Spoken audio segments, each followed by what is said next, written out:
in here says that English fans' expectations are hilarious. Team has been a soap opera for 4 years and still talking about standards. Stop it.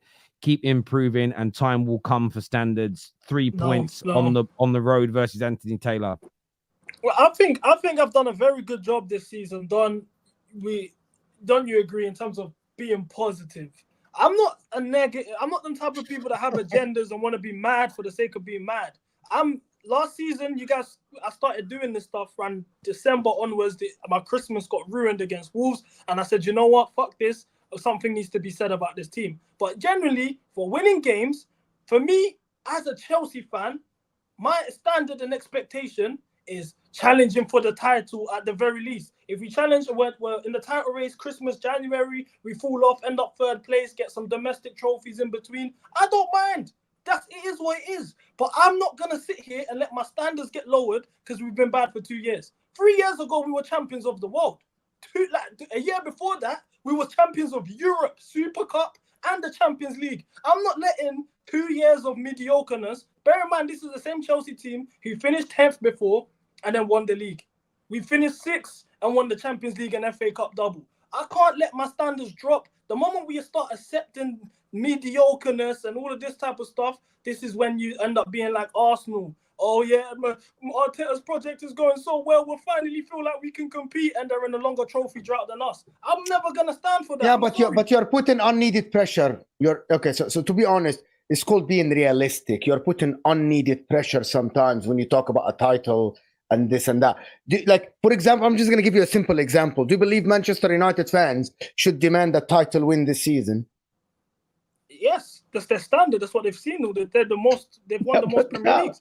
But let me. But you still the reality, though. We haven't even got a striker, bro.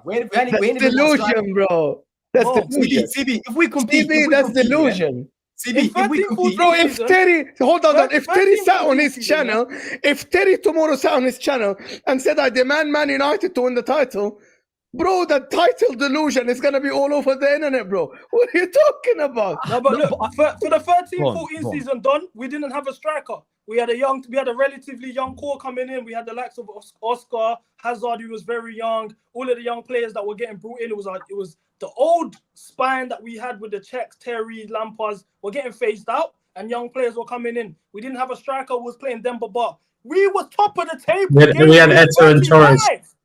But you know what? I think we went through this earlier on another stream. I understand having the expectations of getting back to that standard. I get it.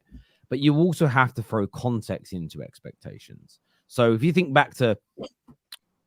about, you could argue most league title wins from probably 2010 until 2018.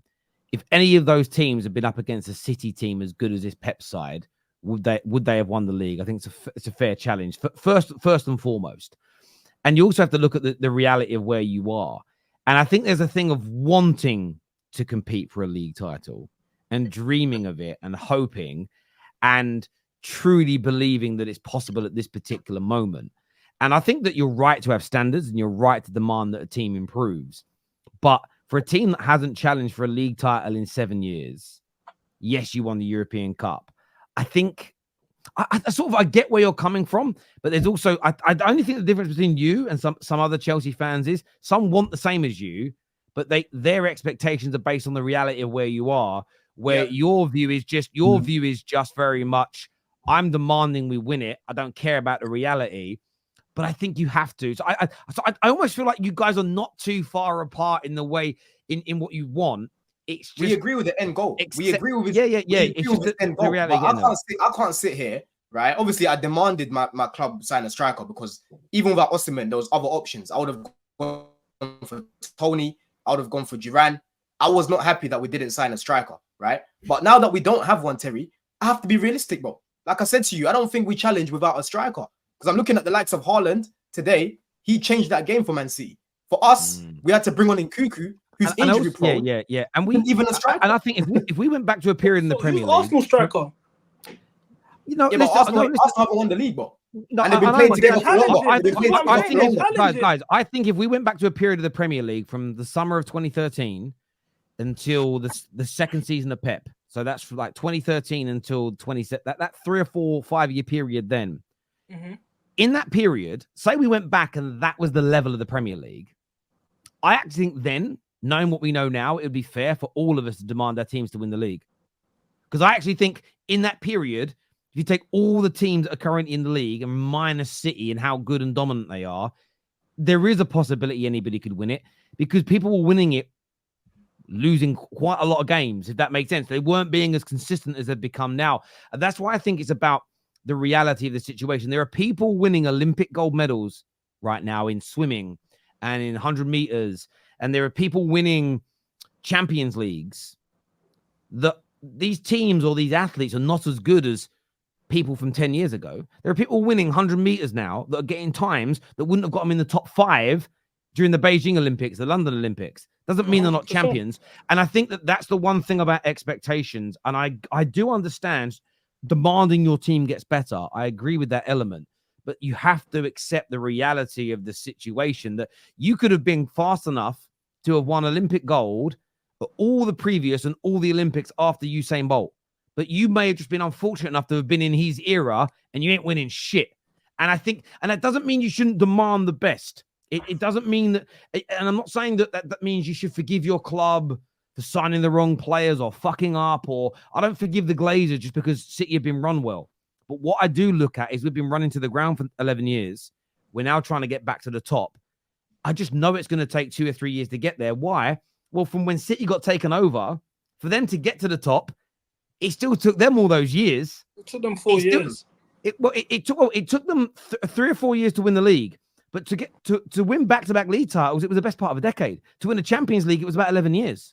So the point is that I don't think, maybe even more than that. They got the money in 2009. So what was that? It's actually 13, 14 years to win a Champions League. They only got into the Champions League 2011, so it's like 12 years. It's like 12 years. So No, but you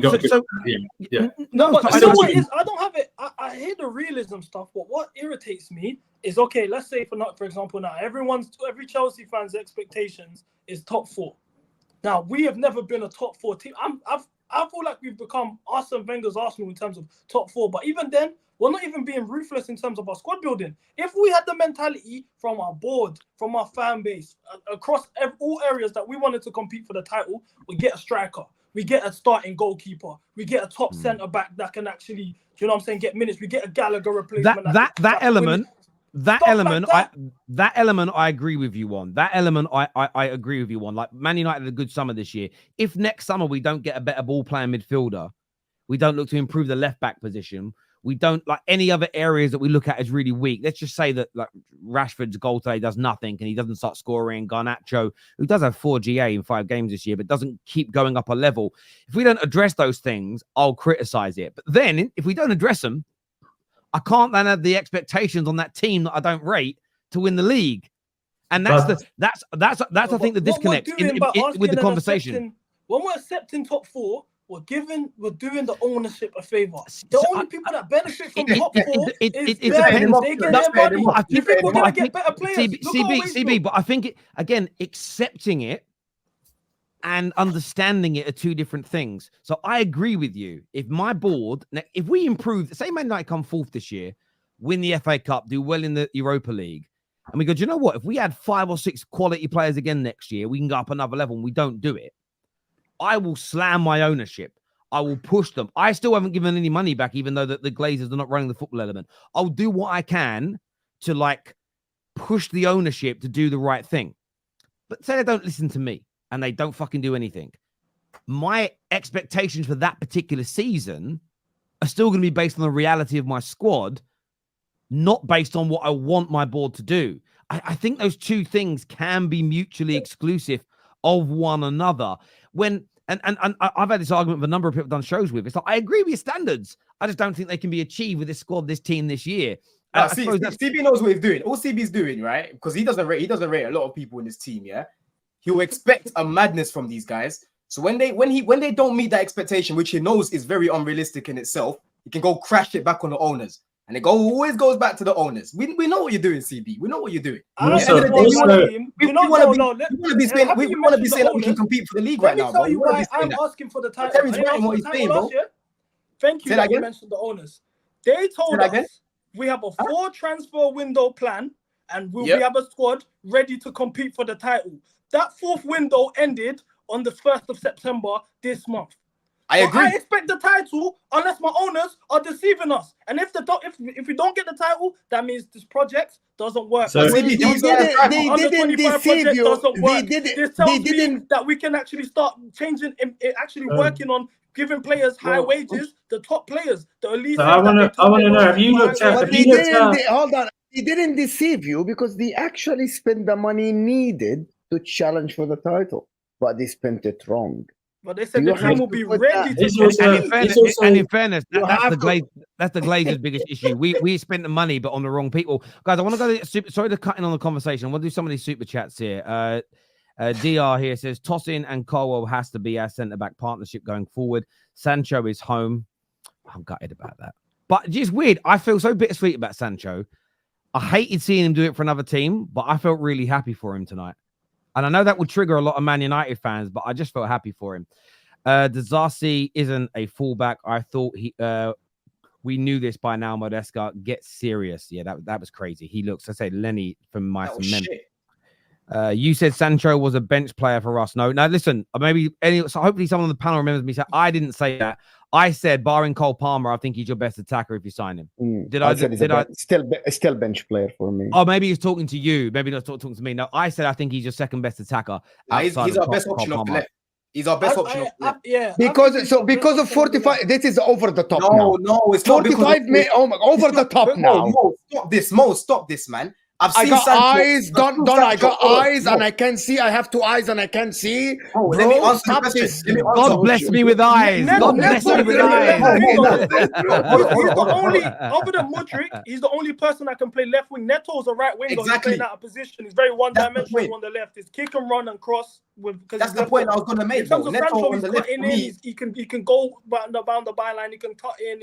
He's the best left wing option profile-wise. Now, in terms of because for me, I'm not player FC. I need to see 10 straight games of I only started. Me and Don used to argue about Palmer because I used to say you can't call Palmer the best player in the league because we're not winning games. I agree with this. Only until we scored in the Euros, which I said, you know what, fair enough. I'm ready to jump. So that is the thing, like.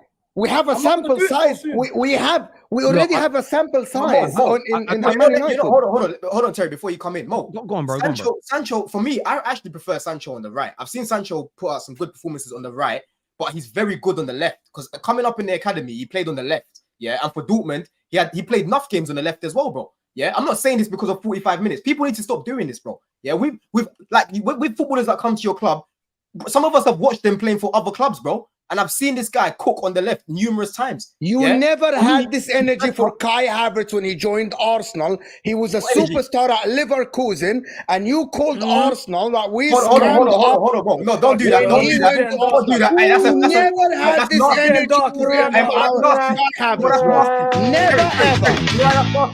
Hold on, Mo. Before you even come in here, you know what's so nasty, Terry? Yeah, because I said this is what I said about Havertz. I said Havertz is not going to work in their midfield, which he didn't because they moved him. Yeah, and I said for me, he'll probably be a little bit more consistent up top because he's played in a better team. At Chelsea, he wasn't playing in a good team. Yeah, we used to see some good performances here and there, but it was very inconsistent, bro, because the team itself wasn't that good. Do you get it? Right? So I don't know why you're trying to. I just think as a fan base, we need to stop taking our panties off. We need to stop taking our panties off too quick for players. Like Sancho's bought us a drink at the bar, and you're ready to free up the nuns. Take your time. He's the best option on the left. That's all it He's is, the best bro. option on the left, bro. Too much. Hey, CB, how many times have you watched Neto on the left? I don't like him there, bro. I agree, though. I agree. He's not a left winger. So then you're talking about Neto left wing. You're talking about Felix left wing. You're talking about Mudryk left wing, who you hate, by the way. So why the hell am I not allowed to say Sancho's our best option there? Look who else is in reserve, bro. He's the best option on the left. He is. Let's just let him work in. Let's let him have a good. Let's see him start. What I'll say is this: I thought he was very, very good. If he goes on from strength to strength from here, what a player you've got. Yeah. The only thing I would say, and I'm not trying to put a dampener on it, I remember when he returned after the 3-month hiatus against Leicester, and he came on from the bench at home, and I thought, oh, we've got the Dortmund Sancho, and it didn't work out, and I'm gutted. But listen, I don't hope it sounds so horrible, but I hope it doesn't work out because I don't want Chelsea to do well. But for Jadon Sancho, I do want him to. You know what I hope for, Terry? I want to see Sancho left wing, and I want to see Neto right wing, because we're yet to see Neto start. I like Madueke, but again, if he's not performing, I need to see Neto start on that right. No, when you say you like Madueke, you said best one-on-one attacking. But bro, he's still inconsistent. He can still keep learning. He can keep improving. Neto's better than Madueke. Yeah, but on the right, bro. Okay. Sancho will play ahead of. Listen, everybody could play ahead of Mudryk. Me and Winter Surfer could play ahead of Mykhailo Mudryk. That's why he's come in for the ones who say it doesn't make sense. Mudryk don't pull up the numbers. I mean, he doesn't do anything. Like genuinely. A bit of speed. He runs. He should join the Ukrainian sprinting team. That is what he should do. Terry, your analogy was absolutely right. There are so many NBA stars that have never won because they played in the same era as Michael Jordan. I mean, he did win majors, but that's why the tennis world, forget what casual tennis fans say. It's why actual tennis stars, people that understand the game, pundits, experts, say, although we think he only won 3 or 4 majors plus Olympic golds, it's why Andy Murray is still seen as so amazing, because he literally was playing in the era with the 3 greatest tennis players of all time. And I think that type of thing for people is significant. Now, again, if you live in a world where it's you win or you're a bum, fair enough. But the reason why I can't take those people seriously is that when you listen to the actual superstars from sport, they don't echo that mentality. So it's like someone that's never worked in IT, never worked in computers, telling Steve Jobs or Bill Gates what good or bad looks like in that industry. I do think as fans, part of it, or sports fans, we should be led by what sports people say to a certain degree, if that makes sense, rather than creating our own theories.